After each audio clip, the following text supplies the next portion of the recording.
Este domingo, 11 de abril, se celebrarán elecciones en Ecuador y en Perú. Mientras en Ecuador se elegirá el presidente, en Perú se votará por los candidatos que pasarán a la siguiente ronda de elecciones. También se votará por 130 congresistas y 5 escaños parlamentarios. Ambas elecciones están marcadas por la polarización y la crisis del coronavirus. En esta cápsula de qué está pasando en el mundo, te platicaremos todo lo que necesitas saber sobre estas elecciones. Elecciones en Ecuador. Los dos contendientes que pelean por la presidencia de Ecuador son Guillermo Lasso y Andrés Arauz. Guillermo Lasso representa a la derecha y es un exbanquero y empresario. Su partido político es el movimiento Creo. Algunas de las promesas de su campaña son reducción de impuestos, acceso gratuito a la vacuna de COVID-19, aumentar el salario y combatir la corrupción. Andrés Arauz representa a la izquierda. Es un político y economista. En la primera ronda de elecciones iba a la cabeza, pero las nuevas encuestas muestran a ambos candidatos prácticamente empatados. Algunas de las promesas de su campaña son erradicar la violencia contra las mujeres, aplicar 2.5 millones de dosis de COVID-19 mensuales y generar empleos para jóvenes. ¿Cuál es el panorama al que se enfrentan los candidatos presidenciales? Ecuador fue muy afectado por la pandemia de COVID-19. Han habido 257,000 contagios y 15,000 fallecidos. Solo 0.03% de la población está completamente vacunada. Como bien sabemos, la pandemia no solo tiene repercusiones en el sector salud, sino que también en la economía. Ecuador depende en gran medida de sus exportaciones, principalmente de petróleo, por lo que debido a la pandemia, estas decrecieron considerablemente. Según datos de la República, la deuda externa de Ecuador representa el 65.3% de su PIB, por lo que el nuevo presidente tendrá que lidiar con altas tasas de desempleo y pobreza. La clase política en Ecuador ha sido marcada por los escándalos de corrupción e ineficiencia. La crisis sanitaria, económica y de gobierno han causado una gran indignación social, por lo que las opiniones han tendido a polarizarse entre la derecha de Lasso y la izquierda de Arauz. Esto se ve reflejado en la contienda electoral, donde ambos candidatos están prácticamente empatados. Elecciones en Perú. Según sondeos, la principal característica de estas elecciones es el desinterés de los ciudadanos. Los primeros 5 lugares están prácticamente empatados y ninguno llega al 15% de preferencia, por lo que el resultado de esta vuelta puede ser muy impredecible. Para la segunda vuelta de las elecciones solo pasarán 2 candidatos. Los candidatos que ahora se encuentran en la cabeza son Johnny Lescano, quien es de centro derecha y promete que en su presidencia no tolerará el robo ni la mentira. La izquierdista Verónica Mendoza promete priorizar a los más necesitados. Hernández Soto es un candidato de derecha neoliberal. Entre sus principales promesas está un menor rol del Estado e impulsar la inversión extranjera. El centroderechista y el exfutbolista George Forsyth promete gobernar con honestidad absoluta y promover la unidad nacional. Keiko Fujimori, la hija del exmandatario Alberto Fujimori, es una populista de derecha y promete una mano dura para rescatar a Perú.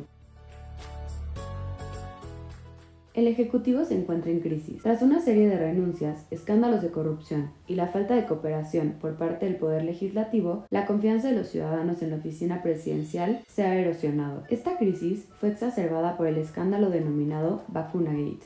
En noviembre del 2020, el presidente Vizcarra tuvo que renunciar a su cargo después de que el Parlamento declarara su incapacidad moral por haberse vacunado de COVID-19 de forma irregular, junto con algunos de sus familiares. El sentimiento que domina estas elecciones es la incertidumbre y la inconformidad con los candidatos. Según encuestas, 36% de la población o no sabe por quién votará o no quiere votar por ninguno de los candidatos en la papeleta. El hartazgo hacia la clase política, la falta de representatividad de los candidatos y la pandemia probablemente generarán altos índices de abstencionismos en estas elecciones. Según datos oficiales del Banco Mundial, durante la pandemia, el PIB de Perú tuvo un decrecimiento de 17.4% en la primera mitad del 2020. Algunos de los retos que enfrentará el próximo mandatario de Perú son acelerar el crecimiento del PIB, reducir la tasa de desempleo, atraer inversión, proteger a la población vulnerable y reducir la pobreza. Perú es el país con mayor cantidad de muertes por habitante.